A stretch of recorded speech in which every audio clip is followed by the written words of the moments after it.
Tic tac, Noël c'est dans une semaine et dans 2 semaines, nous sommes en 2024. Oui je sais, c'est aussi excitant que flippant, surtout si vous n'avez pas encore de menu pour fêter ça. Je vous propose aujourd'hui de remédier à cela et en beauté.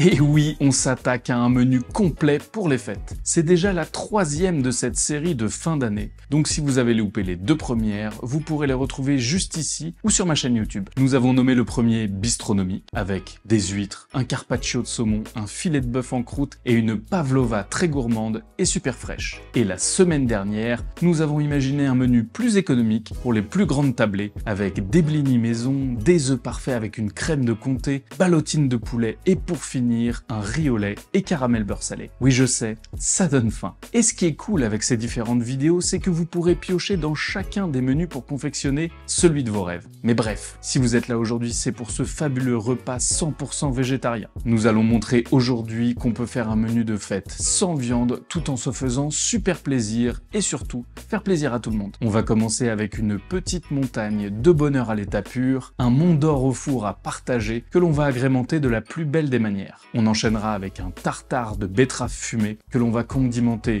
comme un classique. Vous allez voir, c'est fantastique. De quoi faire rougir le tonton au bout de la table. Pour le plat principal, quoi de mieux que des pastas farcies pour faire rêver et impressionner tous vos convives. Et pour finir sur une note très fraîche et gourmande, une tarte au citron meringuée d'anthologie. Vous l'aurez compris, on n'est pas à l'abri de se faire plaisir. C'est très rare que je le propose en début de vidéo, mais je ne peux que vous conseiller de vous abonner pour ne pas louper le prochain menu dont je ne peux pas encore vous parler. Mais le nom de code est craquage. Vous voyez un peu le tableau. Bon, niveau menu, je l'espère, vous allez trouver votre bonheur. Mais si vous êtes encore à la recherche de cadeaux pour Noël, vous pouvez toujours penser à mon livre de recettes qui est disponible absolument partout. Librairie, grande surface et sur internet. C'est 150 recettes et techniques pour se perfectionner en cuisine et régaler tous vos proches. Bon allez, assez discuté, préparez vos couteaux et vos tabliers, ça part sur un menu végé. Je vous propose de commencer par l'apéro. Évidemment, aujourd'hui on le fait dans l'ordre chronologique, mais pour la préparation le jour J, n'hésitez pas à vous organiser en avance. Pour se mettre en jambe sur ce menu, nous allons commencer par un mont d'or au vin jaune et à l'ail noir. Ça ne demande que très peu de préparation, c'est super gourmand et convivial, et ça permet de faire découvrir des produits absolument géniaux. L'ail noir par exemple, on en trouve de plus en plus dans les magasins bio et en épicerie. C'est tout simplement de l'ail classique qui a été cuit à basse température pendant très longtemps. Ça va lui donner cette couleur noire très profonde et un goût totalement fou, avec des notes de chocolat, de caramel, voire même de réglisse. Une très belle découverte. Mais si vous n'en avez pas sous la main, vous pouvez mettre de l'ail tout simplement, ce sera parfait. On découpe et on retire un petit disque de croûte, on y dépose quelques gousses d'ail, quelques tours de moulin à poivre et un joli filet de vin jaune.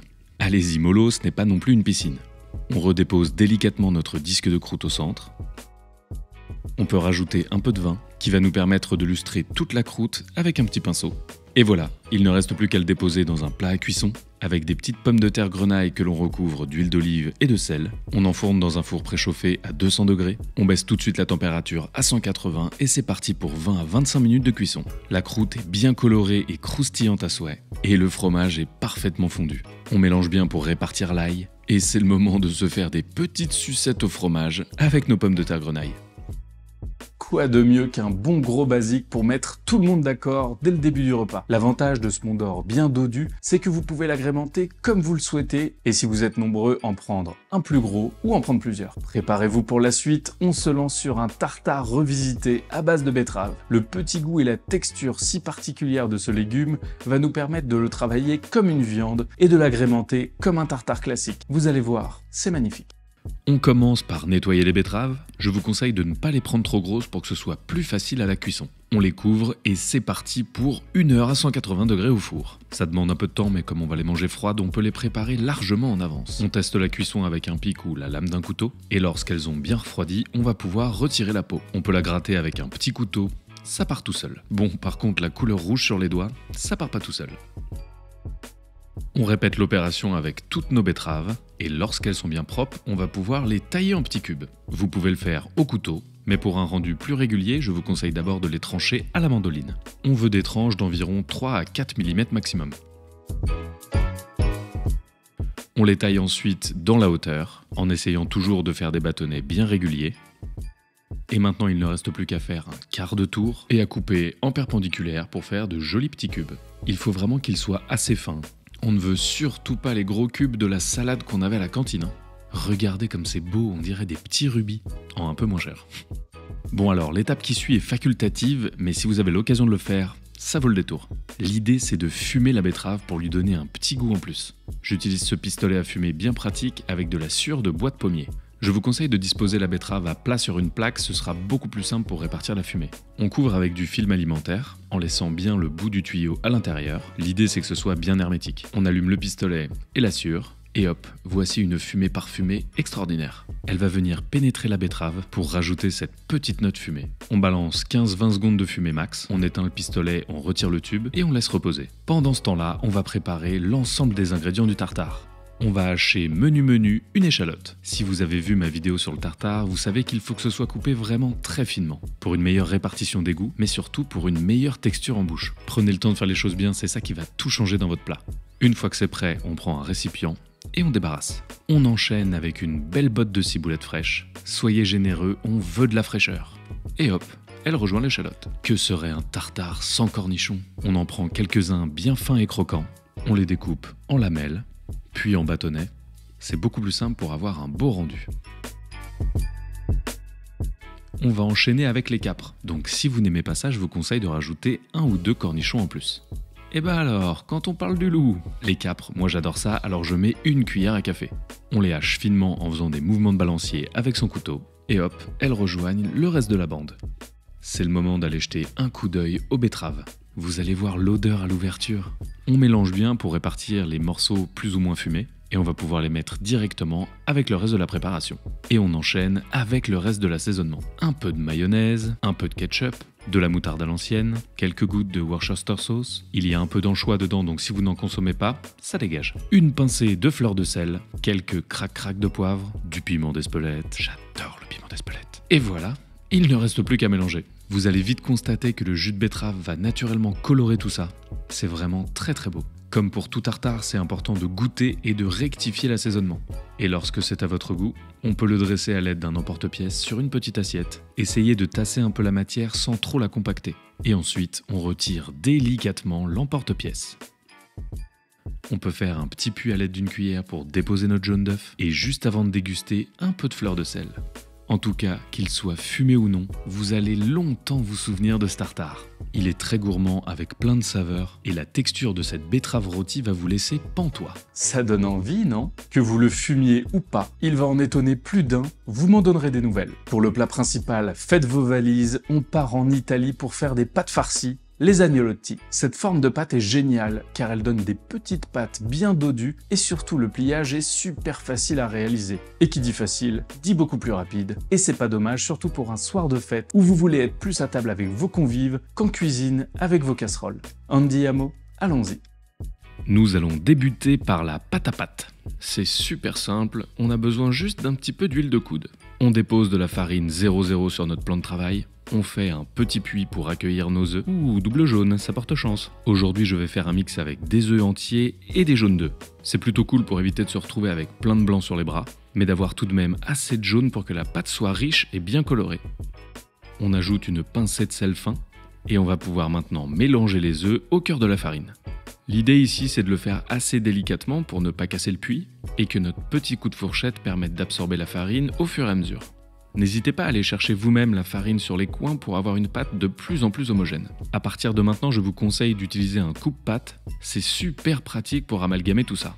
Cela permet de bien racler la farine, et en donnant des petits coups de lame comme ça permet de bien incorporer les œufs. Lorsqu'on a une belle boule comme ceci, on va pouvoir continuer à la main. Et à partir de maintenant, on va pétrir pendant 10 minutes. Allez-y franco, on veut que la farine absorbe tout le liquide. Donc on la rabat sur elle-même et on pousse vers l'avant avec la paume de main, en faisant évidemment un quart de tour à chaque fois. C'est un peu d'entraînement, mais vous allez voir au bout de quelques mouvements, ça va venir tout seul. Et quand les 10 minutes sont écoulées et qu'on a une belle boule comme ça, on va pouvoir l'aplatir légèrement, la couvrir d'un film alimentaire ou la mettre dans un sac congélation. Et c'est parti pour 1 heure au frigo. Le pâton va bien se détendre et la farine bien faire son travail. C'est le moment de passer à la farce. On va aller chercher du goût, de la couleur, de la texture avec plein de petites choses. On commence par hacher très finement une échalote. Il faut que ce soit le plus fin possible. Vous pouvez faire des petits mouvements comme ceci avec la lame de votre couteau pour être sûr du résultat. Et on débarrasse dans une petite plaque. Pour les champignons, j'ai choisi des chanterelles. Mais faites-vous plaisir. Girolles, trompette de la mort, champignons de Paris, ce sera parfait. Et comme pour les échalotes, on les hache finement. Alors pas obligé de faire des petits cubes de 1 micron de côté car ils vont fondre à la cuisson. Mais pour une belle farce qui soit agréable en bouche, on veut une découpe homogène. On écrase ou on râpe 1 ou 2 gousses d'ail. Avec la microplane, c'est super pratique. Vous pouvez d'ailleurs retrouver son lien dans la description. On est prêt, on va pouvoir passer en cuisson. On préchauffe notre poêle à feu vif, on y dépose un petit filet d'huile d'olive lorsqu'elle est bien chaude, et on va pouvoir ajouter les champignons, l'échalote et l'ail. Alors l'odeur de l'échalote et de l'ail en cuisson, ça commence déjà à faire frétiller les papilles. On surveille sa poêle et on mélange de temps en temps pour éviter que ça accroche. On assaisonne, allez-y franco sur le poivre. On fait cuire tout ce petit monde pendant une petite dizaine de minutes, tout en continuant de mélanger régulièrement. On veut que les champignons et les échalotes soient bien fondants.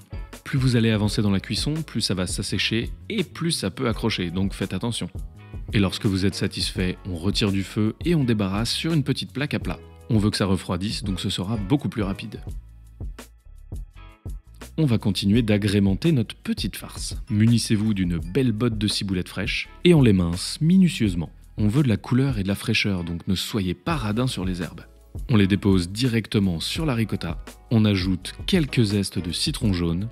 Vous allez voir, ça va faire toute la différence. Je vais ajouter du parmesan. Cela va ajouter de la profondeur, de la texture et beaucoup de gourmandise à la farce. Je ne peux que vous conseiller de le râper minute. Regardez comme c'est beau, on dirait une petite neige de fromage. Nos champignons sont froids, on peut les ajouter au reste des ingrédients. On va assaisonner avec de la fleur de sel, du poivre noir et du piment d'Espelette. Faites-vous plaisir sur les épices, on veut du goût. Moi je vais d'ailleurs ajouter un peu de noix de muscade. J'adore ça et ce sera parfait pour les fêtes. Il ne nous reste plus qu'à mélanger l'ensemble des ingrédients. Donnez des bons petits coups de cuillère pendant quelques minutes, on veut que toutes les saveurs infusent la ricotta. Et voilà, on a une belle farce bien gourmande, avec beaucoup de goût, de la texture, de la couleur, vous m'en direz des nouvelles. Si vous avez une poche à douille, c'est le moment de la débarrasser dedans.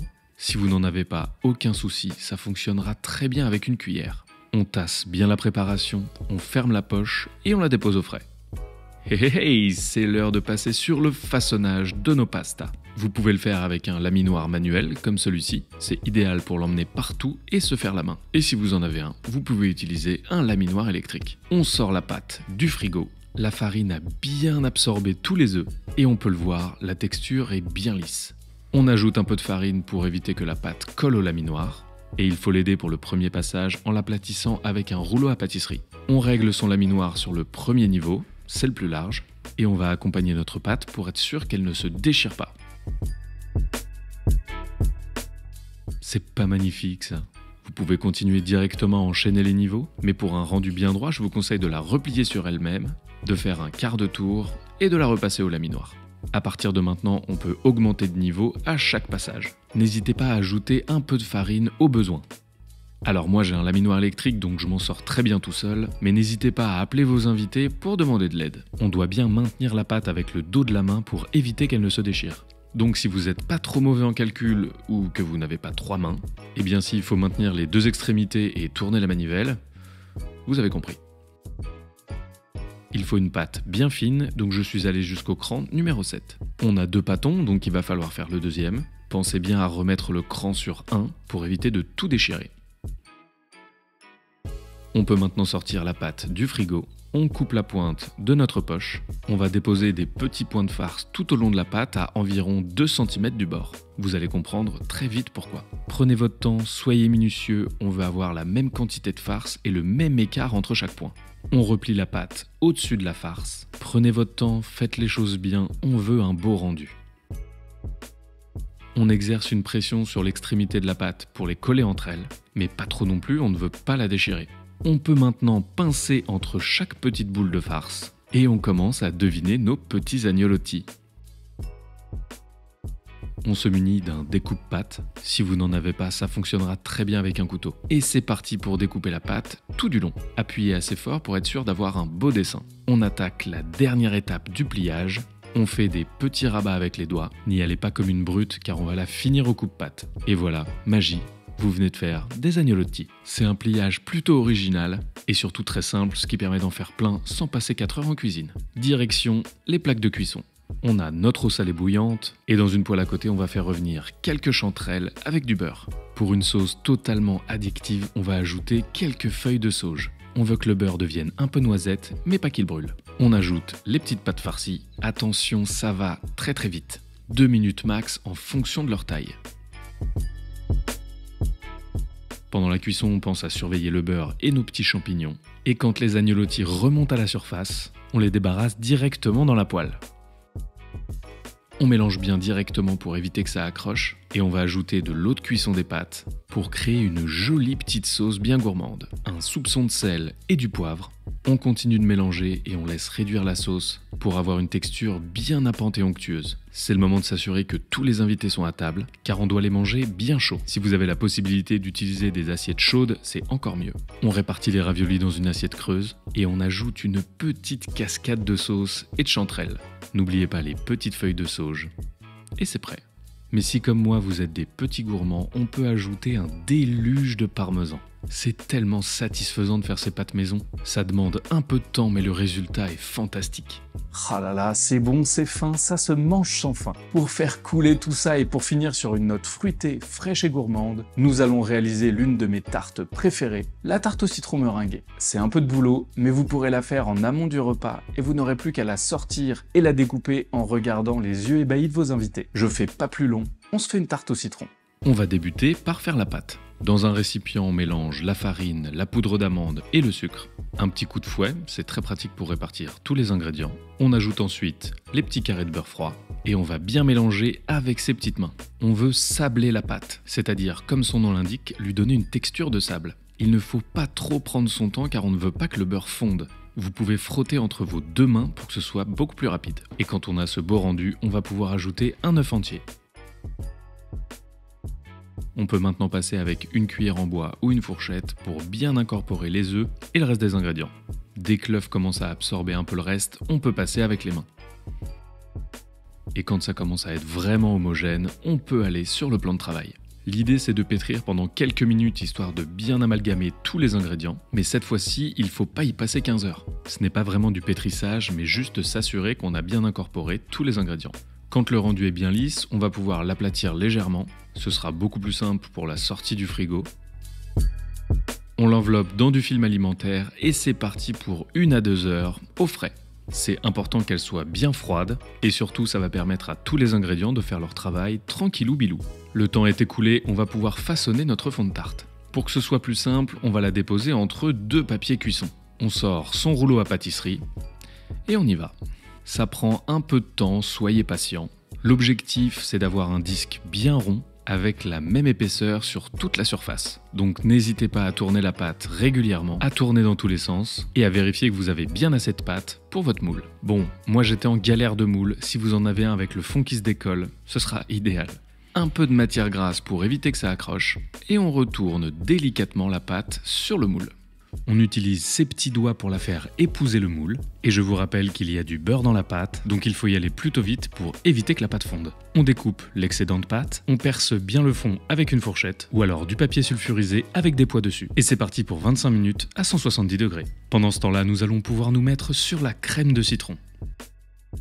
On va prélever le zeste de nos citrons jaunes en faisant bien attention à ne pas prendre la partie blanche. C'est ce qui va apporter de l'amertume. Une fois que c'est fait, on peut les presser pour récupérer leur jus, qu'on peut verser directement sur les zestes. Nous allons ensuite nous craquer quelques œufs entiers et séparer le blanc des jaunes pour 2 œufs supplémentaires. Pour la crème de citron, nous aurons besoin des jaunes, mais gardez les blancs de côté, on en aura besoin pour la meringue italienne. On va maintenant réhydrater 2 feuilles de gélatine. Il suffit juste de les plonger dans l'eau froide pendant quelques minutes et on va fouetter vigoureusement les œufs avec le sucre. Regardez-moi cette jolie couleur là.